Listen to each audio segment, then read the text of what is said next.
Okay, children. Good afternoon, everyone. And today, in seventh class, another important topic we are going to study, that is rain and water. So, in social studies, it is the second lesson, rain and water. So, most of the students, you know that what is rain, how we are getting rain, and next one, water. See, water is essential in our life. Water is compulsory to survive. Without water, we can't survive on the earth. Not only human beings, all the living organisms, even plants also compulsory need water. So water is the main part. That is why on the Earth planet, all living organisms are living because of water is available. Next point, so this water from where we are getting. So some children say that sir we are getting water from the rain. But how the rains will occur? How the rains will come? How the rain will come? That you have to know. Okay. So children see that first Earth is a blue planet. I will say that because on the Earth, 91% of the area on the Earth planet so covered with water bodies, and remaining area that is land mass. But here in the 91% of the water body, it completely most of the areas ocean water. Only 1% of the water is available for drinking or fresh water. Only 1% of the water is available for drinking purpose. So on the Earth planet, only 1% of fresh water is available. So that is why we are facing the water problem. So now let me study how we get the rains. Because of from the rain only we are getting water. But how the rains will come? From where to the rains will come? We have to study in this chapter. First one now, Earth is one of the planets and the sun is a star. The star gives continuously heat and energy, and Earth receives the light. Earth receives the sunlight. This is called insolation. Or incoming solar radiation is called the insolation, because these sun rays Earth receives. Okay, so on the Earth, large area covered with the water bodies. So when the Earth receives the sunlight, this heat and temperature from the sun, the Earth becomes heat. On the Earth surface, the water bodies which are there, that water bodies also become heat. So water is in the liquid form. You know that water is in the liquid form. So due to this temperature, when Earth becomes warm and the water also become warm, then this water again it will evaporate. Evaporate means it change that from water liquid form it will change like a gas, and it will goes into the sky, into the atmosphere, and it will form like a clouds. Here see that sun, clouds and rainfall. This is a close relation, sun, clouds and rainfall, because sun compulsory need to becoming heat, then only water will evaporate. Next one, these evaporation water will form like a clouds in the atmosphere. These clouds next will give the rainfall. Okay, now that's why I wrote very clearly sun, clouds and rainfall. It is a close relation. Next, so the evaporation in the sense, due to the sunlight, water becomes heat. See, in the water, 100 degrees after, the water automatically evaporates.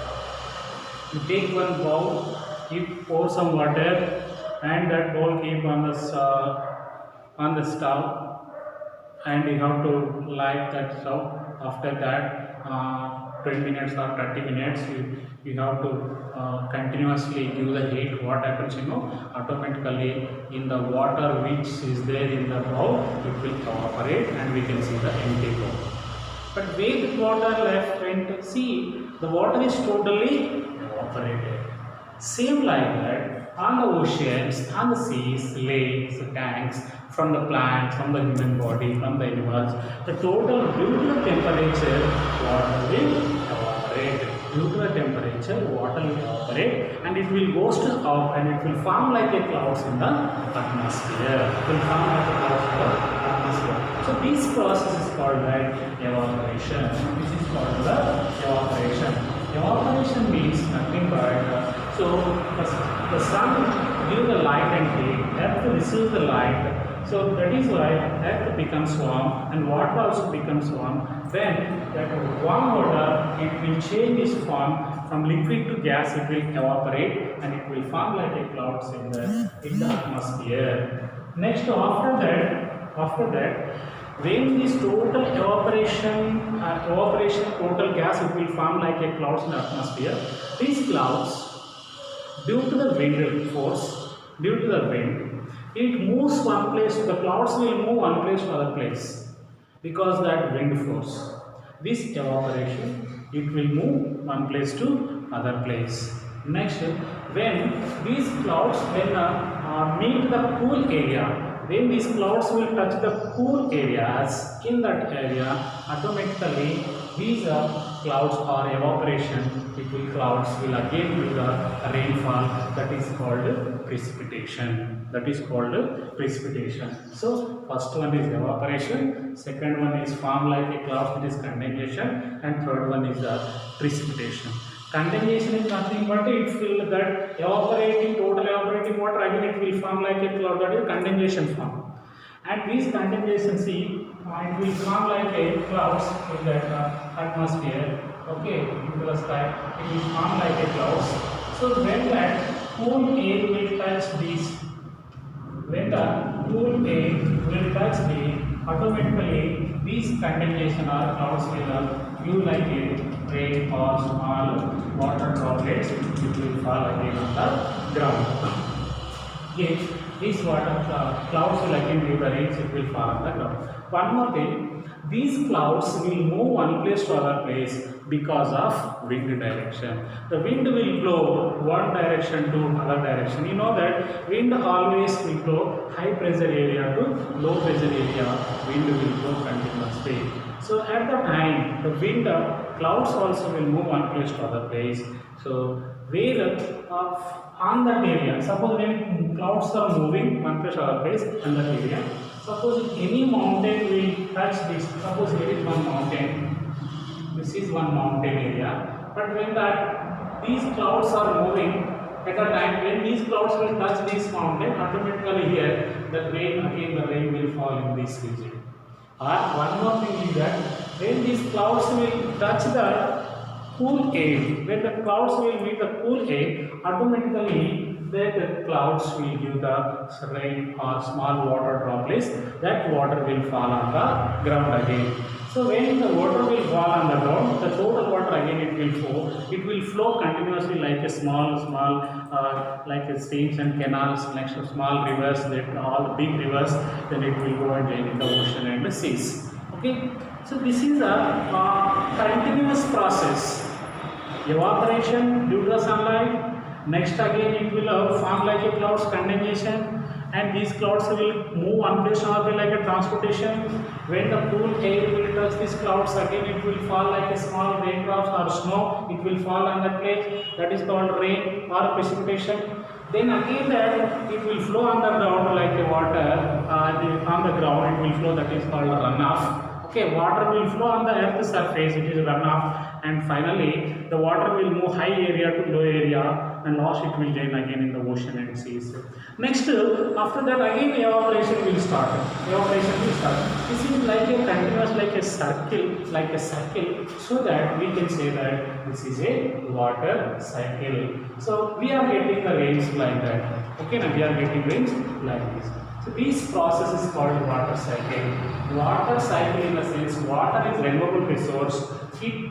Nobody can remove completely because the water will change the forms, liquid to next one of gas to condensation form, again it will fall like a raindrops, again it will fall like a water. Next it is like a circle, so that we can say that it is a water cycle. or water cycle, or another name you can say that hydrological cycle, water cycle or hydrological cycle. So this is the reason for raining in our area. So in this topic, some main important points was studied. What is evaporation and water cycle and precipitation, humidity in the sense, see, when the temperature increasing, automatically the water evaporation percent also will increase. Suppose in the summer season time we will get more and more sweat, and sometimes we feel uncomfortable because at the time humidity is more. When humidity is increases, automatically water evaporation percent also will increase. Okay, so humidity may depending on the temperature. So this is the main important point in this lesson. That is why we are getting the rains. And one more point is, to measure the rain, we are using one instrument, that is rain gauge. Okay, the rain gauge is one of the instrument to measure the rain. How many centimeters rainfall in any particular area. To know that information, we are using the rain gauge. Rain gauge is one of the instrument to measure the rain, how much centimeters, millimeters. Okay, in year how many centimeters rainfall in our India. So to know this information, we are using a rain gauge. So this is the children. I think you understood very clearly. So the main reason is that sun, because of sun is due to sunlight and earth receives. So this is the it will evaporate, and condensation, transportation, again it will rainfall and runoff. Next it will join in ocean, next it will evaporate. This process is called water cycle. For this we are getting rains. Okay children, I think you understood very clearly. Thank you.